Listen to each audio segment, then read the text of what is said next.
talk about your mother who told you a story about Chicken Bone Beach, like that personal history. Yeah. I'm just thinking too, as writers, about, we both lost parents recently, but I think carry their personal histories and histories that went back before them in a way that we feel responsible for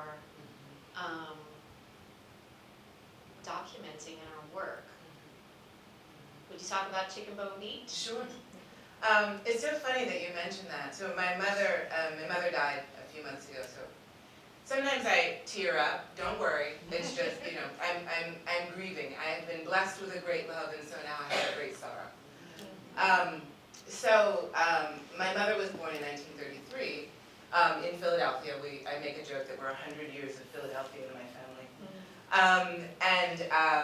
So when she was a teenager and a very young woman, the beaches were sort of de facto segregated. They couldn't be legally segregated, but they were absolutely segregated. And so there was a section of beach in Atlantic City where black people went, and it was called Chicken Bone Beach, and for reasons that are obvious and dreadful. And it's so funny that you mentioned that, because I found these pictures that my aunt sent me of my mother in her swimsuit in 1955 on Chicken Bone Beach just the other day, and I was going to post them on Instagram, and I think that I will. She's very, she's like 18 or something. She was 90 when she died. So to this notion of sort of stories that were told and legacy, I mean, I think it's that we are both responsible to these stories and to this history, and also just like gifted with it. Yeah. I mean, I think sometimes when we think about, we think about a thing like Chicken Bone Beach, right? Like that's not a good thing, clearly, right? And I wish I had this picture. I wish I had like some AV thing and I could show. But my mother is gorgeous. Yeah. And she's with her sister, my aunt, who is also still alive. She's 95. And they are smiling. And they are having a wonderful time. And they are not having a wonderful time, in a sense, perhaps they're having a wonderful time in spite of, but they're having a wonderful time because they are. Because they're alive, and they're young, and they're human, and they're going to the beach, regardless of whatever this world has decided to do to them. Yeah. And that also is our legacy, Yeah. right? Yeah. This sort of joyfulness in being alive. Yeah, and persevering. I just wanted to tell the audience a little bit about how we met before we get into the book even more. Ayana and I met, our last books were sister books. They came out a decade ago. And we did an event in Philadelphia, which is, as Ayana had said, her hometown, at the library there. And the 12 Tribes of Hattie, Ayana's book, was an Oprah's book pick. So that audience was very full with people from Ayana's life. Your high school teacher was there, and just people who were excited because it was an Oprah pick too. And I was heavily pregnant with my second child, like maybe 8 months pregnant, and like ready, maybe 8 and a half months, like really ready to go. We met for tea at the Starbucks right beforehand, and I said, Ayana, can I tell you a secret? Of course, I'm very blessed. This is a blessing, but it's also really hard. And Ayana said, can I tell you a secret? Of course, this is a blessing. Oprah picked my book, but it's like a level of exposure that's insane, and it's also really hard. And I think we became fast friends, being able to admit to something being a blessing, but also tough at the same time. I want to give, just for the audience, like a little bit of a summary of the book, because there's a lot going on in it. And then I have some questions for you about the two characters we met in that scene, and also about Duchess, who's alluded to in that scene, Toussaint's grandmother from Bonaparte, Alabama. So the Unsettled tells the story of, well, in that scene he's 10 years old, Toussaint, this tween character, his mother, Ava, who in 85, they arrive at this shelter that, as you've seen in Philadelphia. And she and Toussaint, while they're there, they're really trying to find their feet when Toussaint's estranged father, whose name is Cass, he comes knocking at the door. And he is a very charismatic, very bullheaded, very irresistible, but also very destructive man. Like a treat of a character to spend I time stole with. his name, I'm going to say. My mother had a boyfriend who's not anything like Cass, if you read the book, because he's kind of culty, but my mom had this charismatic doctor boyfriend when she was like 30, who kind of ruined her life for a little while. and she would tell me stories about him, so I stole his name and a little bit of him for this character. A little bit bad, like a little bit bad. So this character, Cass, has a vision for Black liberation, which is really inspiring, but then he's also tyrannical, and his tyranny threatens Ava's already precarious life and also her mental health. And then there's this parallel timeline down in Alabama. Ava's mother, Duchess, is struggling to save her small, historically all-Black town, Bonaparte, from encroaching white supremacists whose violence has been endorsed by the government. And this novel, touches on family and motherhood, activism and intergenerational trauma, all kinds of themes. I felt really proud of the fact that I helped you arrive at the title of this book, The Unsettled. She actually titled it. Everyone was stuck. It had this title that wasn't working. I was stuck, my agent was stuck, my editor was stuck, my editor's assistant was stuck, like everyone was stuck. So we needed a new title. And so I was texting with Emily, like, find title. And she's like, all right, well, okay, so it's about this, so what, it's like these people are just, they're kind of, what if we like played on like settlers or something about settling or something, like Black settlers or something, we could play on color. I was like, yeah.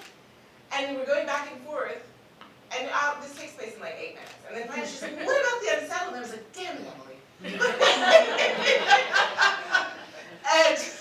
and that was it. And then I wrote to my editor, and I wrote to my agent, and everyone was like, Ayana, you're brilliant. I was like, totally. No. It was Emily. And your mom too. And my mom too. My mother too. She was like, that's it. That's the one. I think it works really well as a title to describe the book's themes on like psychological levels too, and also social levels. Like these are very unsettled characters. We're starting with characters who are literally unsettled from home, and they're in a shelter. Your book deals with mental illness, so we have people who are unsettled, or from mental stability, and there's something unsettling about as a reader. Like there's an uneasiness, an unsettled feeling I think you have as a reader. For me, it's a mark of a powerful writer when I feel like my body is shifting, my experience of feeling, and I felt really unsettled. And part of my feeling of being unsettled was an anxiety I had for this young boy, who's the same age more or less as my children. That one I was pregnant with is 10 now. And so just this feeling as I'm turning the pages of I just want him to be okay. And where the book ends, it's not tied up with a neat bow. We're still in an unsettled place. So at the heart of the book, to my mind, is this 10-year-old Toussaint. Even though there's 3 central characters, that's Ava the mom, Duchess the grandma, and Toussaint the boy. But for me, I think as a mother, I really following him because I'm worried about his safety.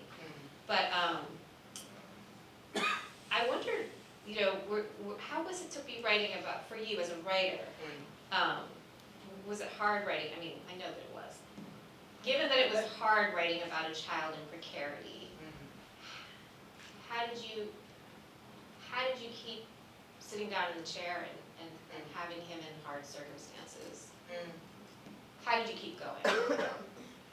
So this book, it took a really long time. It was about a decade, I guess, really. Yeah. I guess sort of 8 years of actually doing it, and then 2 years of thinking about it before I could get down to the doing of it. And oddly, he wasn't the hardest one to write. Ava was the hardest one to write. He wasn't easy, but I think of his experience draws very loosely on life experiences of I had also a very unsettled childhood. So some of it is sort of drawing on those kinds of things. But I think also, as I wrote forward, I understood that this kid he has a lot of resources. I mean, he's a kid in peril, right? And the adults around him sort of fail to make choices that would ensure his safety in many ways. But he's a pretty resourceful kid, and he finds his dimension, you know? His dimension is a strange one, right? He kind of stops going to school and he starts hanging out with all these homeless dudes on some railroad tracks. But he just kind of has a good time and he learns a lot of stuff, you know? like there's, I think part of the sort of scope of this novel, and in many ways what it hopes to do, is to kind of shake up our notion of what is sort of acceptable behavior. And what we understand as like bad behavior, what we might cast aside as being primitive behavior, what we might cast aside as being behavior that can't possibly be happy because it doesn't meet a mainstream definition of what happiness or safety looks like. So a lot of the characters in this book, including this kid who, while he's a kid, actually does have quite a lot of agency in a certain sense, in as much as a child can. So he makes some choices that are kind of dicey, but that also sort of give him something. And those choices are not kind of unlike the choices that his mother and grandmother made before him. He's kind of from a family of ramblers. Duchess is, when we meet her, she's an older woman, she's in her 70s, and she's in Bonaparte trying to kind of hold on to this land, right? But before that, many years before that, she was an itinerant blues singer, so she's kind of got wanderlust. And then Ava leaves Bonaparte, ends up in Philadelphia, wanders. She's up there, it's just in the blood with this family. And that's what this kid ends up doing. Certainly under circumstances that are very difficult, I don't mean to downplay that. But he also sort of is a kid who has inherited his mother and grandmother's propensity toward wandering. And there's something fulfilling to him in that. And he kind of gets an education, right? He sort of learns all of these things about kind of how to survive in difficult circumstances. And he also learns something about himself, which is that he comes to understand himself as a child who is a little bit different from everybody around him. And instead of kind of becoming ashamed of that, he begins to find some sense of pride and self-sufficiency in the fact that he isn't like everyone else, in a hard way. Nonetheless, it gives him that. And so I think in many ways yes, he's in peril, absolutely, but I think I also thought of him about this as a child who was sometimes kind of coming into his own. And as kind of this scrappy kid who's a survivor, shouldn't have to be, but then lots of us are survivors and shouldn't have to be. Well, we are, so he's another one, right? Yeah, even though that chapter that you just read, he's pretending not to notice the bugs. That taught me a lot about who he is actually. You know, they're there, and he's not scared of them or dwelling on them. He's pretending not to notice them. But in some sense, I wonder if he's taking care of his mother, but also it's helping himself to survive an ugly circumstance. Let's talk about his dad a little more. Toussaint's father, Cass, is the leader of the Ark, which is a collective commune, like a utopia, loosely based on, or more than loosely based on, Louvre. Firebombed out of existence by Mayor Wilson Goode in Philadelphia in the 1980s when you were growing up. Could you tell us a little bit about Louvre as an inspiration, like how old you were when that when that Black historical moment happened? Maybe what you feel that utopia was getting right and wrong, and you know how its destruction impacted you when that happened, and then you know how you translated that into this sort of similar, parallel, fictional version of the Ark. So I was 11, so move happened in May of 1985, Mother's Day actually, 1985. I was 11 when that happened. And nobody, you know, it was all over the news, it was all over everywhere, and in Philadelphia. Oddly, outside of it, not much of anywhere. For people who don't know, MOVE was a black separatist group that, they were they lived communally. They were kind of ahead of their times, and like they composted and they had goats and they weren't easy neighbors. They were difficult in many ways. Partly because they composted and had goats. And like row houses in Philadelphia in the summer, and they were very, they would do things like hang out on their roof. They had sort of built these sort of watchtower type things. They also had grain collection barrels rather. They were very ecologically minded. Before that was kind of a thing that many people were doing, certainly not in urban areas. But they were, to put it euphemistically, insistent upon that sort of thing. So they would hang out on their roof with like a bullhorn yelling at people, They weren't easy neighbors. Of course, that does not mean that what happened, which is that there was about a 14-hour armed standoff with police. They had many skirmishes with the police over the years. This ultimate one in 1985, so 14-hour armed standoff, and that ended, as Emily said, with the mayor of the city and the police chief deciding that the way to sort of end this whole thing would be to drop a C4 explosive from a helicopter onto the roof of this house. So of course it went up. They're row houses, so though hundreds of people are displaced, many families, both sides of the block just burned to nothing. The house itself, there were 13 people inside. 2 of them got out alive. A little boy whose name was Birdie Africa. Everyone in this group took the last name Africa. Birdie, I kept a picture of him in all of the years that I was writing this because there are many ways in which I thought a lot about Toussaint. Toussaint and Birdie are very linked in my mind. So a young boy named Birdie Africa escaped with a woman who is still alive named Ramona Africa. That leaves 11 people in the house, all of whom died, 5 of whom are children. So, that I didn't, the honest answer in many ways to that question is I didn't understand what happened for a long time because nobody talked about it. It was this wound. And, my family didn't talk about it.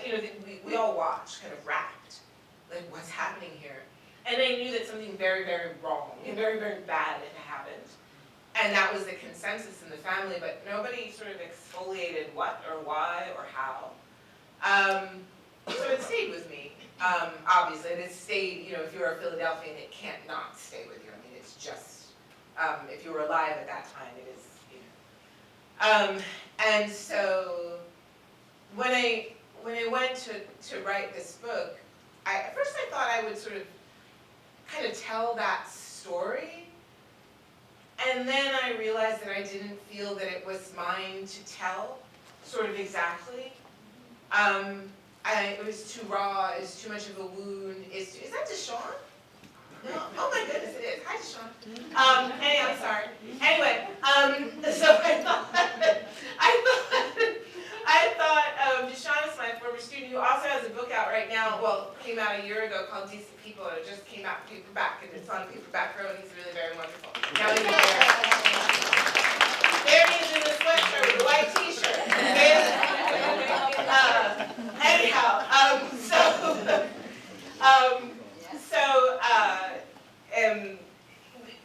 I thought, well, let me tell this story, and then I thought, well, I could not presume to do such a thing. So then I thought, also, what is it that I want to know? Like, what am I interested in here, actually? And it seemed to me that the questions that I really wanted to know were unanswerable. Why, or were answerable in ways that my book wasn't going to do any good trying to address, right? Like, why would a black attempt, even though these people were difficult, but why does that end in mass murder, right? Why is it that the neighborhood that's around them, who called on the police because they didn't like their neighbor, which is a thing folks do, right? What does it mean when you sort of exercise your civic rights to kind of say, hey, city council person, police, whatever, we don't like that these people do X, Y, and Z, and that ends in mass death, what does that mean? Like, these are the questions that I was interested in. But I was like, I kind of can't exactly answer those questions. So let me step back even further. What is it like to be the neighbor? What is it like to be the people inside the house? What makes you decide that the way that everything that's set up around you is set up is so unacceptable to you that you need to try to do something else? And that was kind of the thing that I was interested in. And I think it's a question that is explored in the Ark.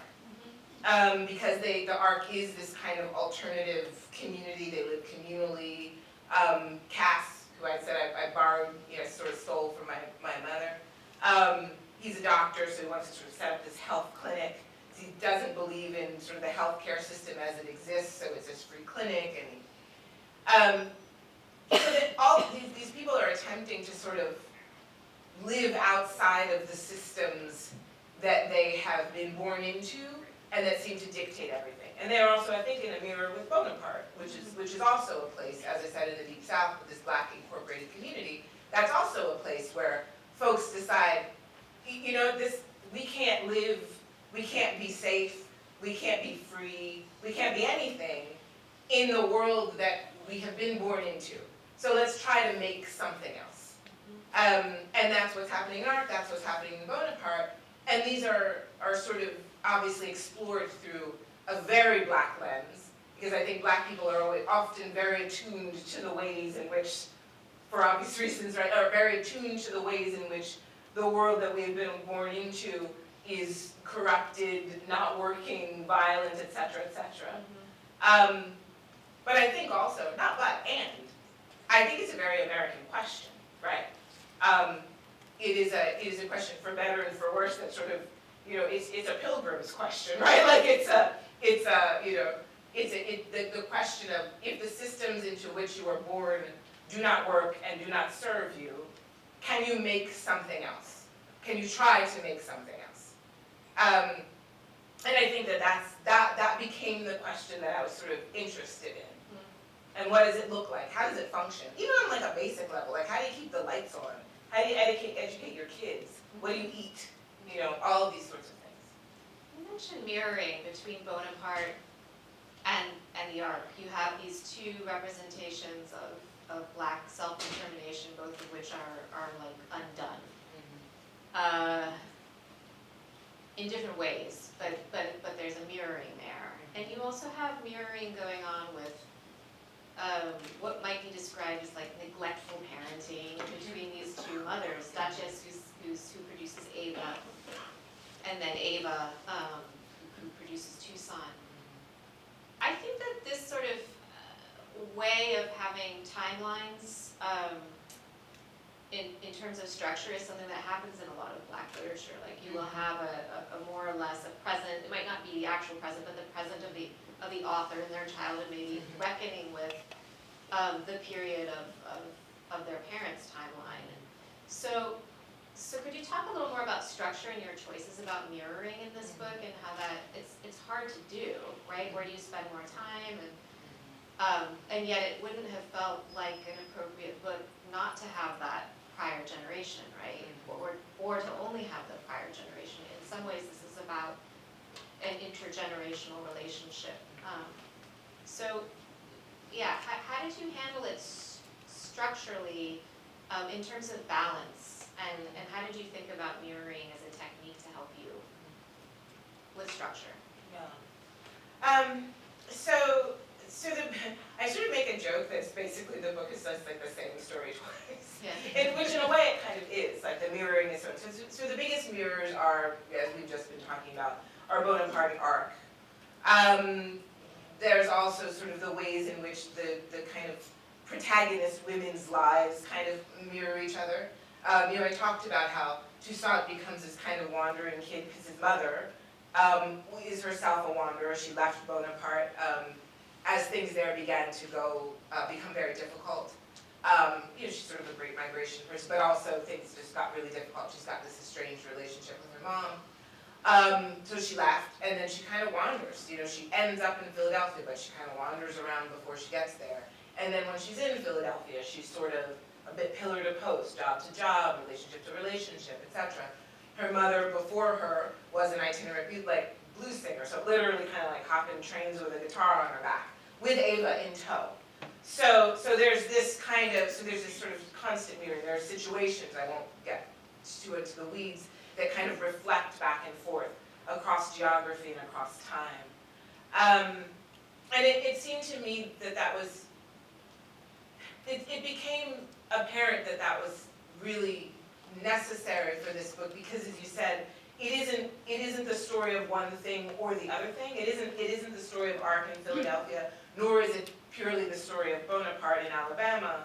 It is the story of how these things beget one another, and how the desire to make something, how the desire to leave an inheritance to your children, how a desire to make sure that your children are safe and can be free, even when you realize, or perhaps especially when you realize that maybe what you can do is not going to ensure their safety, so you try something else. It is very purposely the story of how those things kind of grow out of each other, and how they look like each other, and how they are undone, or how long they can succeed, because each does, in its way, Ark very briefly, Bonaparte for over 100 years, what that looks like, what the joys are, what the challenges are. I mean, it's a book about Black freedom, and it's also about family and love and what you sacrifice to get these other things. So it's very important that these things kind of play themselves out, not just in terms of both being present chronologically, like begin here and there, but that we actually, I think that part of the story is itself how much things look like each other, and how much they sort of call to each other and echo to each other across time. I think it's, in terms of sort of the structure and the writing, I'll be honest, I'm really proud of myself. But it's hard. It was really, really difficult. Some things were obvious. The sites of the Bonaparte Ark, those were fairly obvious. But other things, their mirroring happens not just on the level of event or of places, but it happens also imagistically. There's a lot of fires in this book. There's a lot of fog and smoke. So this is getting in the weeds, I won't spend too long here, but the point I'm trying to make is that there's also an imagistic mirroring and echoing, because Bonaparte is so different from what happens in the Philadelphia sections. In some way, it also creates cohesion, right? So that you don't feel like you're reading two different books. Like, why did this woman just put these two books together and try and say it was one book? But hopefully you avoid that by creating this kind of cohesive effect by having these things kind of call to each other back and forth. Did you learn that trick from, a poet friend? Maybe a little bit, but I think also from I don't know where. Probably. I'm sure I read a lot of poetry, so must have. But I also think it happens a lot. I'm a big Faulkner person. Yeah. And Faulkner does a lot of that kind of thing. He also does a lot of cycling. You know what I mean? So it's you start with this kernel of a story right here, and then he kind of Absalom, for example. Sorry to turn into a professor, but anyway. It just keeps going like this. And it goes out and it gets bigger and bigger and bigger. And the reason that it can keep doing that is because it takes a kernel of a thing and then it tells you more, and it tells you more, and it tells you more. And it does that also by these recurring images, recurring events, recurring things that just kind of go around and around. And that is, I thought about Absalom a lot when I was sort of thinking about what it is to sort of begin one place and then have things kind of recalling each other as you go on. And also a little bit, thinking very specifically in sort of African American traditions, it's a little call and response as well. It's a little churchy. It's sort of all of those kinds of things.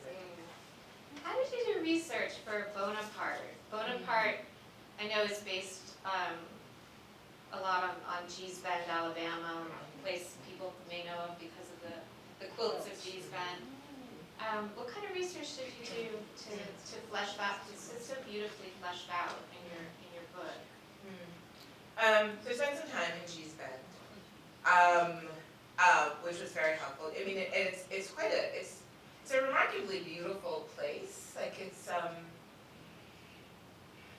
sort of sun-swept and windswept because it's literally on a bend in the river, so there's always this sort of breeze, and there's all these, there's Spanish moss trees and pomegranates and cows lowing and crunchy woods, and I mean, it's very beautiful and haunting because the people in Gee's Bend have been there for, I mean, very antebellum, right? Like they've been the sort of original people. The people that are there now are the descendants of enslaved people who were brought there.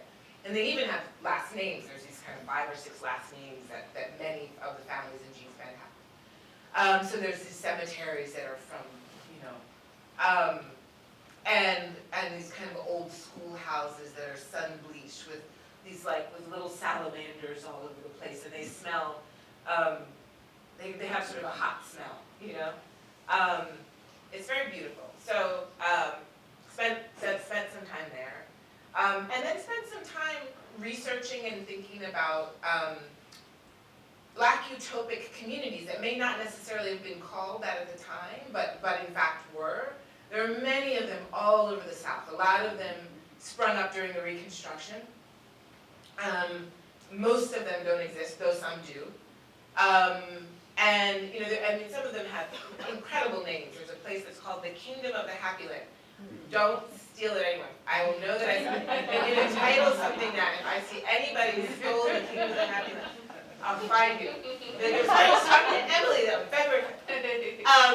Anyhow, which is an exit place, doesn't exist anymore. So I did a lot of research about these communities, right? And many of them, it's very interesting. They were like, Gee's Bend also was this way, but like Bonaparte and Arc, a lot of these places, it isn't just that they sort of rejected the racial oppression and terrorism of the day, but they also kind of rejected sometimes sort of the market economy.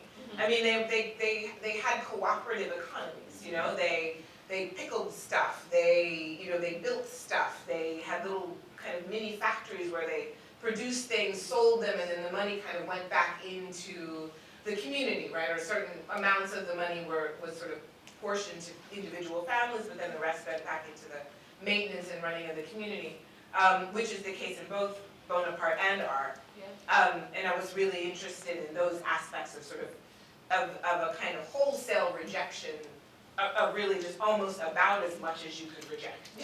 Like, not just the race, but also the economy, also the way you educate your kid, the whole business. So a lot of research into places like that. And then I guess sort of thirdly, and I should say too, about those kinds of community, one of the things I think that's super interesting about these places, and forgive me for going into a nerdy tangent, which I'm about to do. As I said, a lot of these places kind of spring up in the Reconstruction, right? So like the end of the Civil War till 1877, right? When federal troops pull out of the South. And this period is super interesting because all this stuff happened. Like towns like this spring up, There's, lovely things you can sort of read and research about. Everybody's trying to learn to read, right? These people have been enslaved, they've been prohibited from being able to read, so these classrooms that are packed with like 5-year-olds and 70-year-olds, everybody sort of, people are owning businesses, they're holding public offices, they're voting, all this stuff is going on.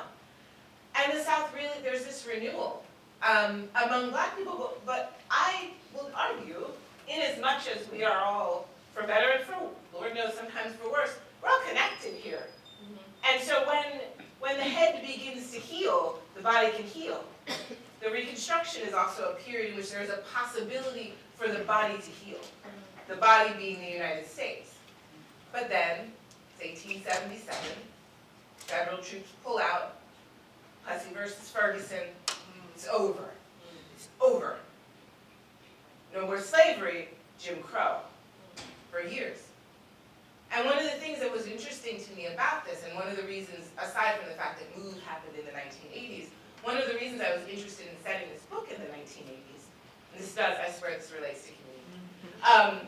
One of the reasons I was interested in setting this book in the 1980s is because I think that there is a kind of very interesting parallel between the 60s and 70s and those freedom movements, flawed, God knows, right? Flawed, not a utopia, not perfect. But this kind of window that opened that showed the way that the body could heal, the body that is the country. And then it's 1980, and Reagan gets elected, done. And then we're in the 80s.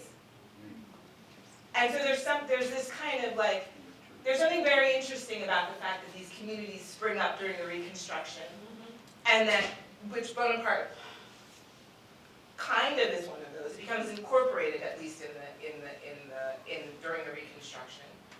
And then ARC, and it continues through for over 100 years. And then ARC certainly springs up in the 80s.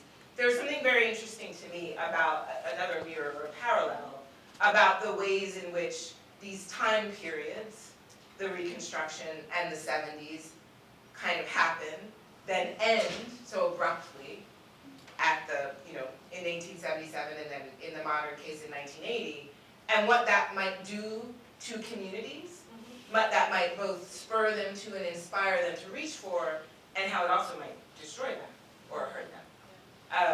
That was a very long answer, but it's one of the things I'm glad you went all over it. Are we signaling that we're moving to Q&A? Is there some wrap up that you want to do before that? Sorry, these really long answers. No. Very long answers. So amazing. Yeah. And I just want to make sure we have enough time for Q&A before we go and sell books. Definitely want that. Definitely want that. I just want to, I guess, like as a segue into the Q&A, since we're talking about Black history and this is the launch event for Black History Month at the library, and because you called out Deshaun in the audience and mentioned his book, a former student, I also want to call out my former student who's here, Felice Niels, who's writing a book about the Green Book. Very important part. She's working on it. She will be up on the stage today. Anyway, so we should move to Q&A. I know there must be questions in the audience. Well, as a librarian, I want to say that, it's always so tempting when you hear about people's research to say, well, we have those resources in the library. We have a book on Chicken Beach, a fantastic book on Chicken Beach, which has great photographs. And we can put that in the follow-up.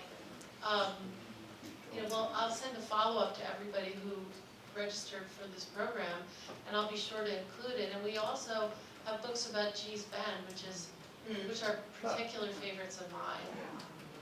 Love them so much. And so it's very exciting. And if there are books that you would want to recommend that just shout out to you that you want to share with our audience, we can make sure that they get incorporated into this.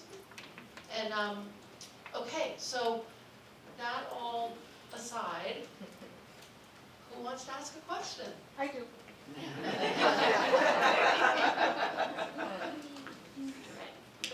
This was absolutely marvelous. Thank you. You are so right on so much. I speak as a historian. I knew Emily's father. I knew Emily when she was. I was like, this is a professorial looking woman. So I want to take you to the 1970s. I was an assistant professor at Penn in the 70s at one of those earlier versions of the city trying to deal with move. And I didn't know what was going to come in the 80s when I was no longer there. It seemed very traumatic at the time. But I want to take you, Ayana, back to the 70s, maybe even back farther in the 20th century, and asked you if you could have written this book in the era of move. In the era of move. So, in other words, while it was happening, could you have told the story? No. I don't even think I sort of didn't even tell the story now, I don't think. No, you did a great job. But no, I mean in the sense of the book, like I was sort of like, I can't tell it exactly, Certainly then, no. I mean, I think, in as much as it's so difficult to tell a thing while it is unfolding, right? Because you can't have any, it's very difficult to have any perspective on it. I mean, there are writers, I think, who are very good at that. Emily is one. You know, this book of essays is coming, and it's about motherhood, and it's about climate collapse, and it's about surviving. So she's sort of narrating real time, you know? That's not my gift. So for me, no. But I think, and I also think this is going to be like a tangent. Y'all can see I love this. No, your tangents are great.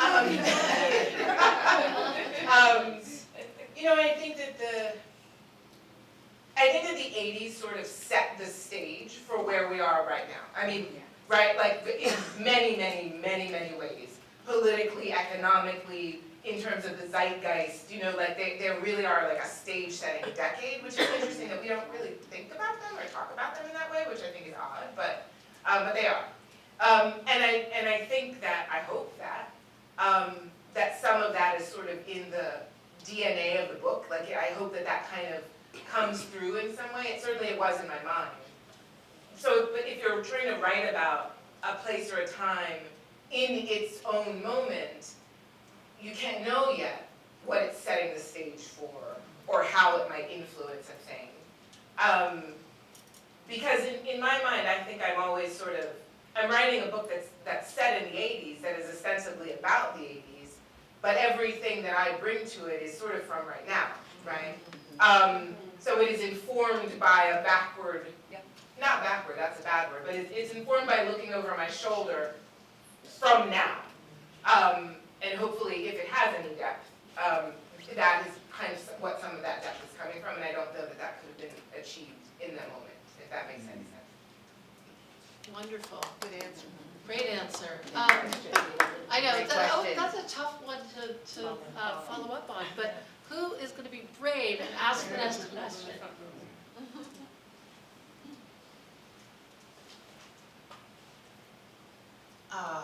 Totally enjoyed every word that came from you guys. It's been amazing. I have a question because when you were going into the time period and you were saying you were, when MOVE happened, you were 11, and I'm like, I was older than that, and that was not necessarily, I can't even think of that. So I'm like, how does that happen? That something so important, because as you were saying, I'm like, that was important. Why don't you have any memory of that? As you were saying it, certain things come back. As you were doing this, is this something that you came to, or something that was always a part of you, and through this book you had a chance to bring out? It's a great question. I mean, I don't think that before now I thought, oh, I'm gonna write a book about MOVE. I think that, you know, the imagination is a funny thing, right? Like, it's kind of like a, forgive the weird analogy, you said this somewhere. It's like a weird gremlin running around peeing on stuff. Like, that's what it is. It's just kind of like a sort of feral, weird thing. Kind of wreaking havoc on things, you know? And so I think that, you know, the things that strike us, right, and remain, it sort of grabs hold of them conveniently or inconveniently, as the case might be. And so I think that those memories sort of remained, not with an intention of, oh, I'm going to write a book about that one, and like, not at all.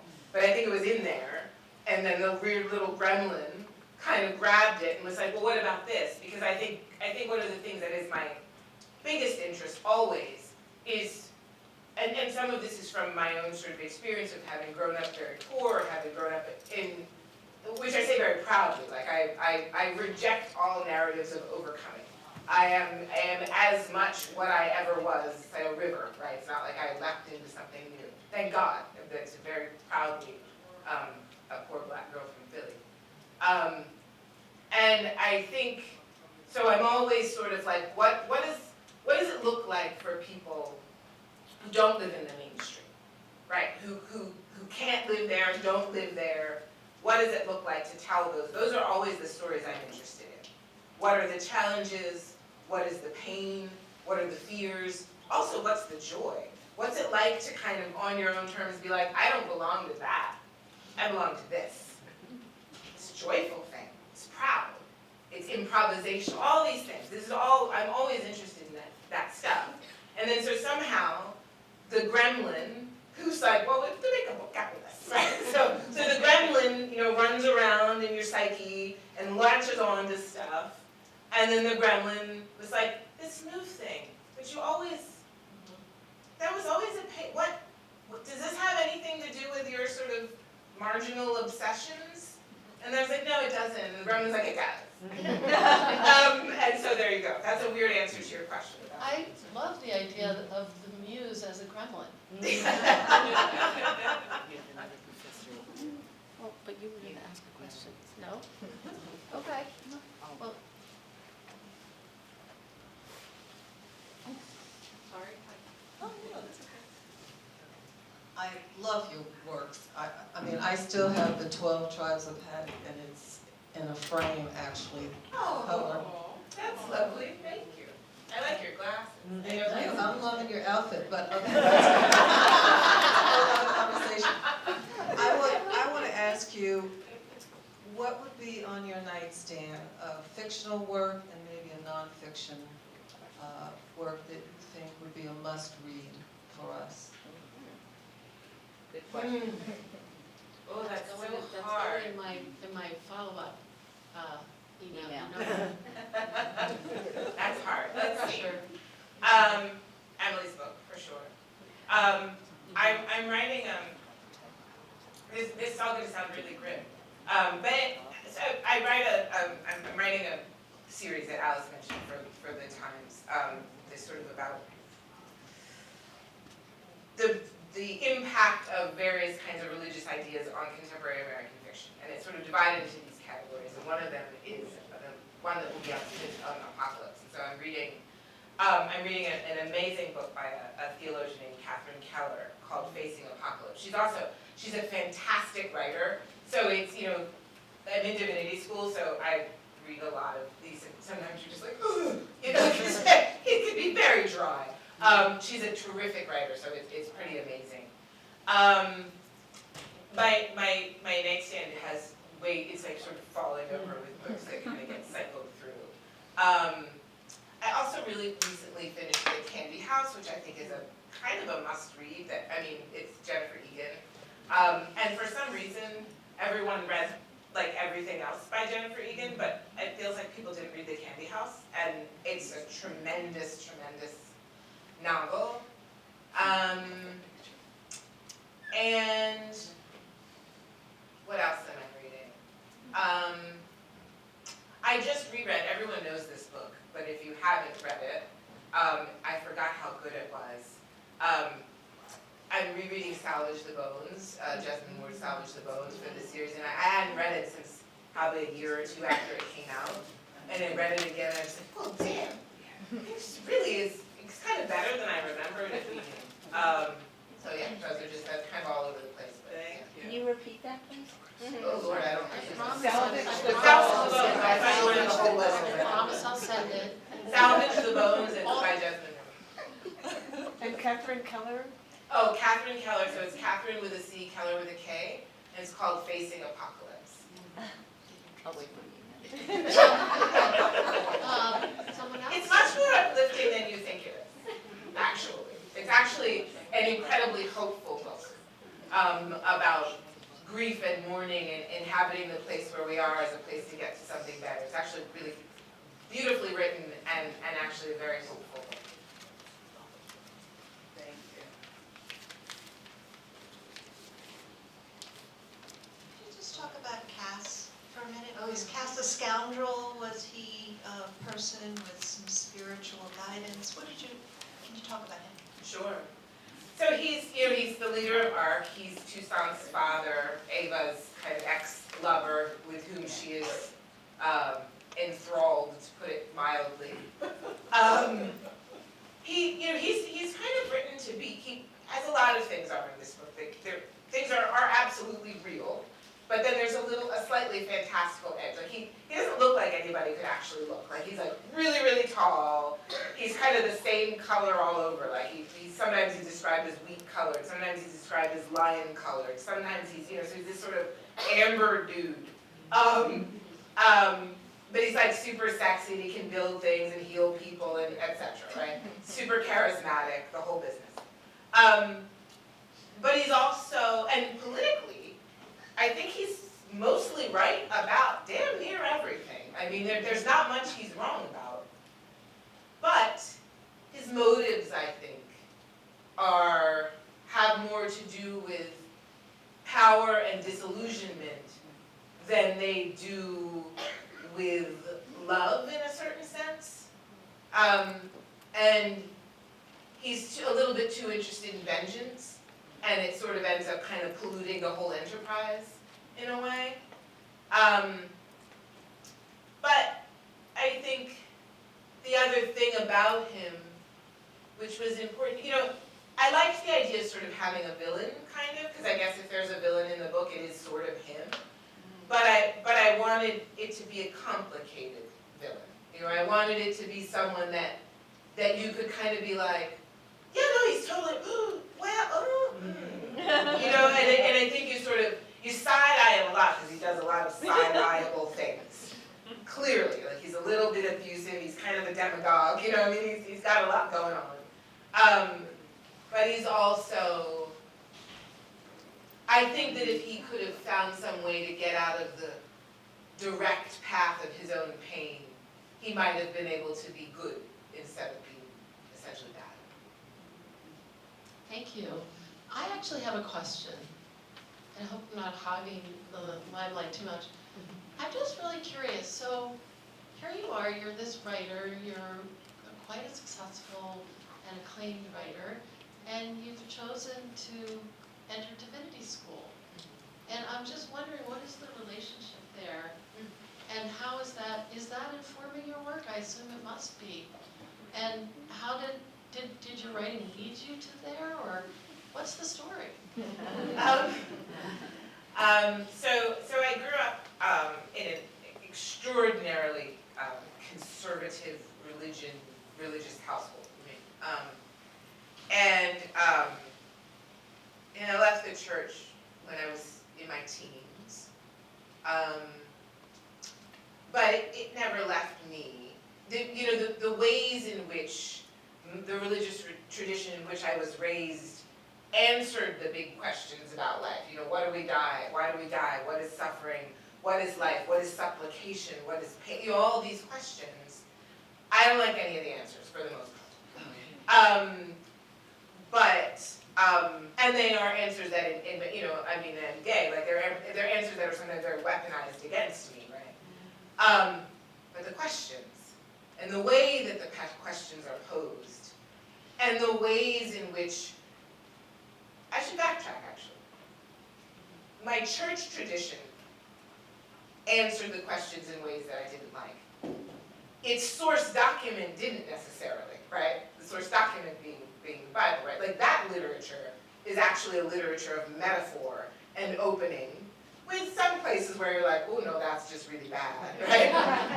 It's just bad. But other places where it is just like endless metaphor and opening and beautiful questions about what it means to be alive or to survive something, or how a people come to be a people, and why we die, and what we suffer, and what we owe each other. All these kinds of questions are raised throughout.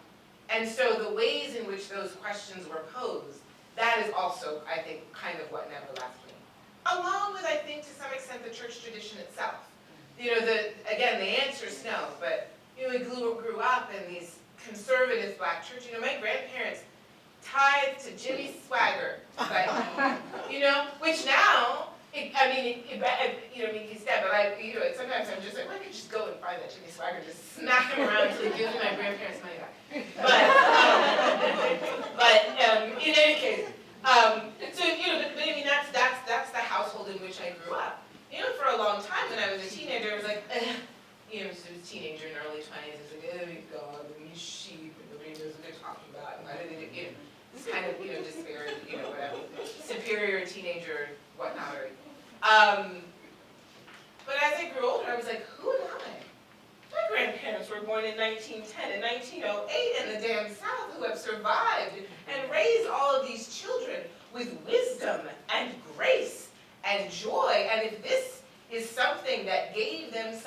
which in fact it did, who the hell am I to go around being like, oh, they don't know what they're doing? There is great value here. There is joy. There is also things that are painful, but everything costs something. So I embrace what I embrace. I critique, not reject what I don't. And that stayed with me. And it is all, this book is, it's filled with sort of biblical allusions and references and things like that. And another kind of, I think, underlying sort of religious conceptual vocabulary also in a way. So I think, I've been thinking about going to divinity school for a long time, and I studied with Marilyn Robinson, who's Marilyn Robinson, and so also, so we would sort of talk to her about these kinds of things. So it was sort of like all roads lead to divinity school. So what do you mean by conceptual vocabulary? I think that, see now you're gonna just, people ask me, try not to be a nerd, and then ask me This questions. is the library. It is the library, so yeah, this is right, okay, all in. I think, so on two levels. There's a level on which I think, the book is very interested in, it's part of its scaffolding, I think, is how, are these sort of different aspects of Black spirituality, right? So there's this sort of, the religion of Bonaparte, like in Bonaparte they very rarely refer to God as God. They call God the everlasting. And there also is, which is also a term taken from a song, but taken in isolation, it sort of removes the ways in which we kind of think of God as like some dude being punitive up somewhere. It repositions it, right, into something else. So there's that stuff, and they also have a protector spirit named Old Rhea who lives in the woods. So there's like a lot of syncretized kind of religion going on right there that has borrowed the parts that they can use from the Christianity that would have been sort of foisted upon them, but then taken it, repurposed it, and matched it with something else. So that's the religion of Bonaparte. There's an Episcopalian priest in this book in part 2. So a very much more conventional kind of religiously, but she becomes a confidant to Toussaint especially. And so there's a sort of different version of a Christianity that's much more kind of conventional.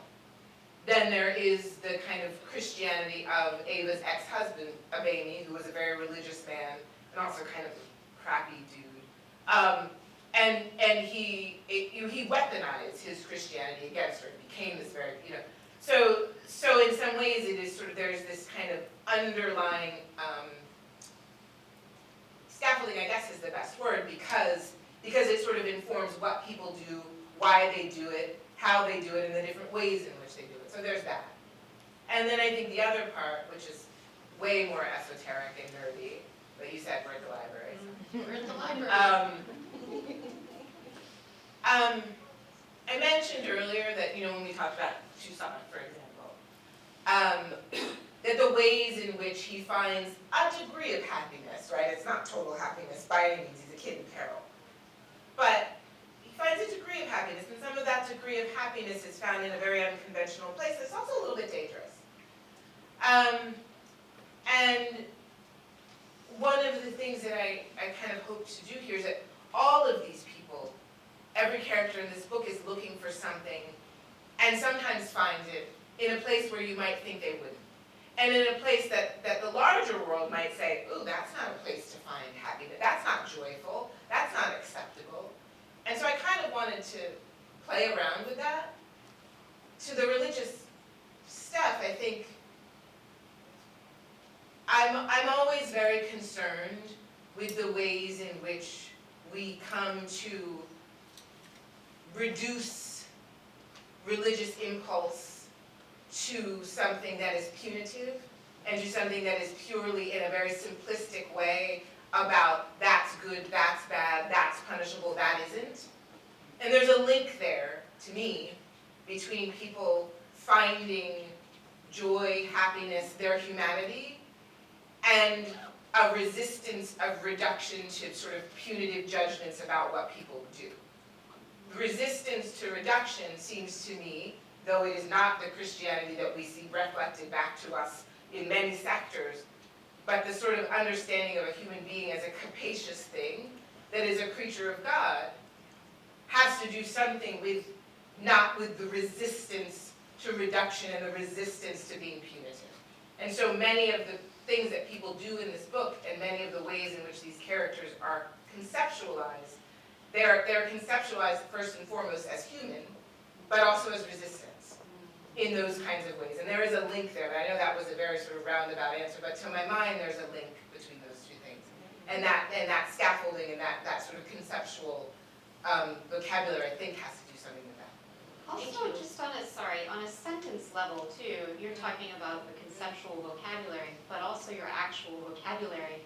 I mean, I want to give a shout out to James Baldwin because this is his centennial year. He was a child preacher. Like, I think he's the writer we think of. Actually, the adult school is doing a class, a 3-session class on James Baldwin with one of our most beloved teachers, Ada Mackenzie Thomas, who I believe is at Wellesley now.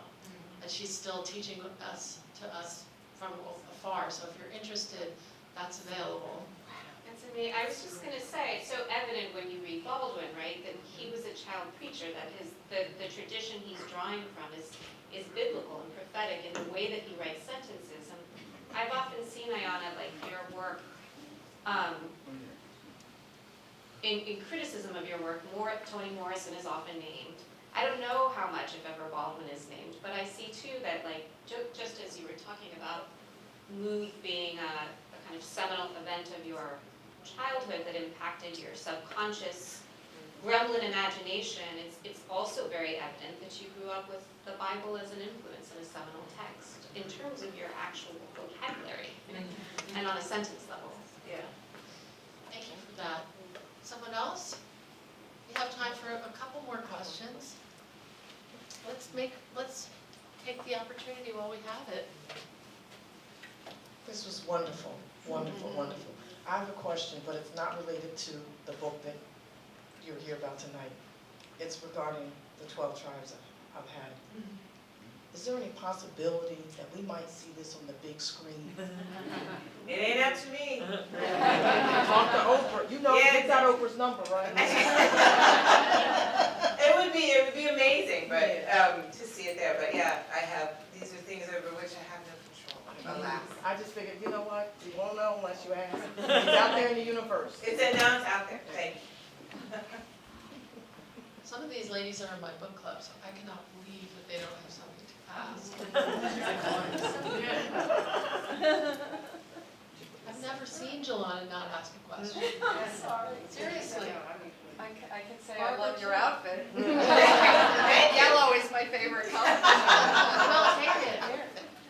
Okay, one more, anyone? We can I'll always ask stop another early. question if you need one. Oh, well, we can double dip. I was actually thinking of Toni Morrison's Paradise in terms of intentional communities and where they can go wrong. But as you were talking in your latter answers, which I love, maybe it's the professor in me that I loved when you kept talking. I'm writing about Sojourner Truth, and Sojourner Truth belonged to what I would call a cult, and what my librarian friends call a new religion, led by a charismatic white man from Vermont. And I'm listening to you, and I'm going to read your book for some hints about how people are drawn in to the answers. And maybe you have an answer now about how women in particular are drawn into male-headed intentional communities. I don't know if I do, but it's interesting because I think part of the mirroring, there's, so Ava Katz, obviously, but then Bonaparte, which is much more good-hearted and sustainable, right? It sort of manages to exist for over 100 years, and it is not cult-like, but it is absolutely an alternative community. and its leaders are mostly male, and in fact, one of those leaders is a man named Karo, who is Duchess's husband, who is not Ava's dad, but sort of raised her, right, like becomes, you know, and in many ways, Cass is sort of a dark mirror of Karo, who's this kind of charismatic leader figure, but I think who is sort of like leads with a lot of love and vision in a way that Cass is sort of leading out of a kind of disillusionment and pain. But they are both these sort of larger than life men, and in many ways I think that probably Ava's attraction to Cass is also because he sort of just is, you know, just kind of hot, I guess. But like, but the other reason, you know, he's this mirror in a certain way of her stepfather. God knows why. I mean, I think, you know, I mean, is it sexist stuff, right? Like, is it that we give more power to men? We also tend to sometimes, in our imaginations, give charisma to men. In ways that we don't necessarily afford that attribute to women, right, in the same way. Trust, also, to men, I think in leadership roles, right, in ways that sometimes we don't to women. This is not a good answer to your question, I'm riffing, I don't know, you know. But certainly I think that happens twice in this book. The underlying reasons, I'm not sure. It's funny how things happen in books and you're like, oh, I don't know what. You're reminding me of Kate Zernike came here last year to talk about the women who sued MIT for discrimination, the scientists. And one of the things she talked about is how often genius is ascribed to men but not to women. Yeah. It happens all the time. I mean, you know, you can see it in, well, that's actually, I don't know. Because genius, of course, is what people always want in the sciences. They're always saying, oh, he's a genius, but you hardly ever hear she's a genius. Yeah, Right? that's true. One last question. I've been thinking about this question, I'm not sure how to really frame it. You started off by talking about things in retrospect. And my question is really more about the future. So you, like other authors, you create characters. And there's always a reason why you create a character. Presumably. Presumably. I mean, there's a lot that goes into it. And a lot of it is informed by things that you've seen, experiences that you've had, people that you've met. So a character emerges. And sort of the futuristic part of my question, or the core of my question is, of the characters that you created in this book, is there something embedded in one of those characters that you hope that in the future people will see that cannot be seen right now? Wow. Again. Why did you get that man in my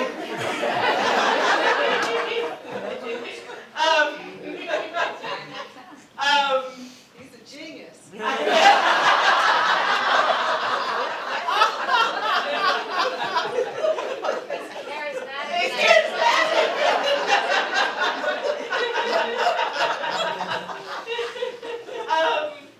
That's an astounding question.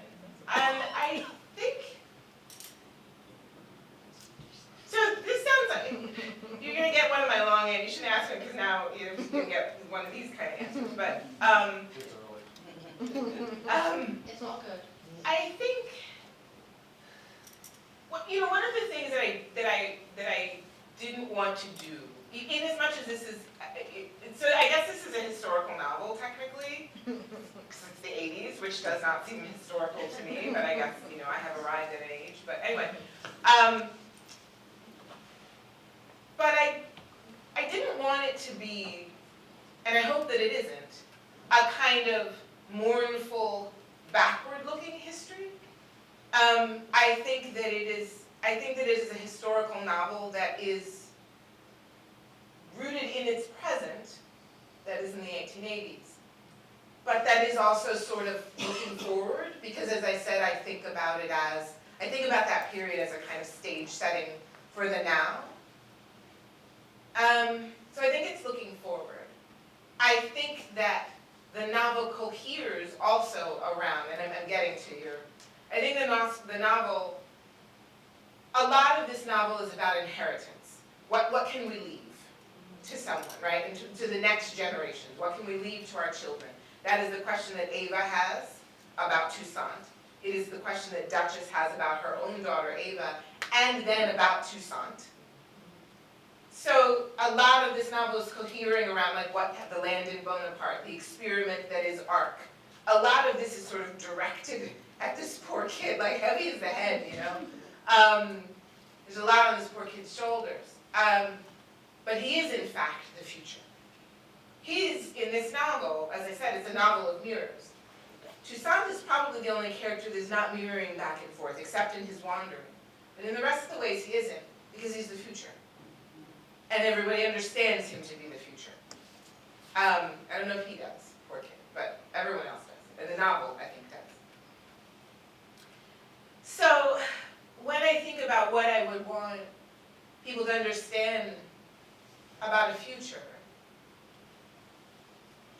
or what I would want them to take, perhaps, is that, you're gonna have to forgive me, I'm gonna pick my way through this.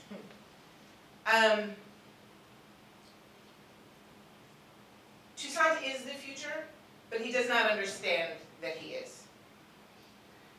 His mother, and his father, and his grandmother understand him to be the future, but they do not know what that is, only that he is its vehicle.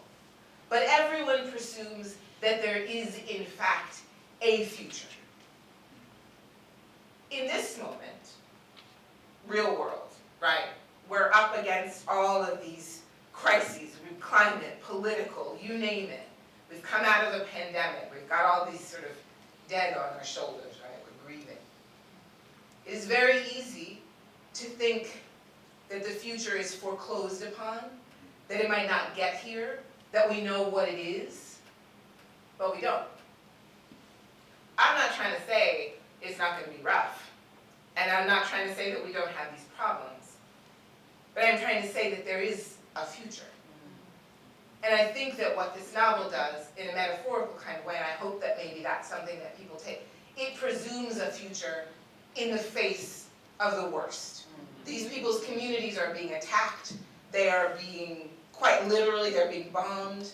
In Bonaparte, they are being ripped apart and sold for parts. This glorious place that was once 10,000 acres is 1,000, barely held on to. It is easy from the place that these people are sitting to presume that there is perhaps not a future, but that is not what they do. They presume a future. And so I hope perhaps that some of the lesson here, not lesson, that's a bad word, but what people might be able to take is that we can presume a future. Seems very bare bones, but I don't think it is. I think if you can't presume a future, then you can't act in a present. Presumes a future. Preach. I think this is the perfect place to stop. I want to thank both of you brilliant, talented, amazing women for this.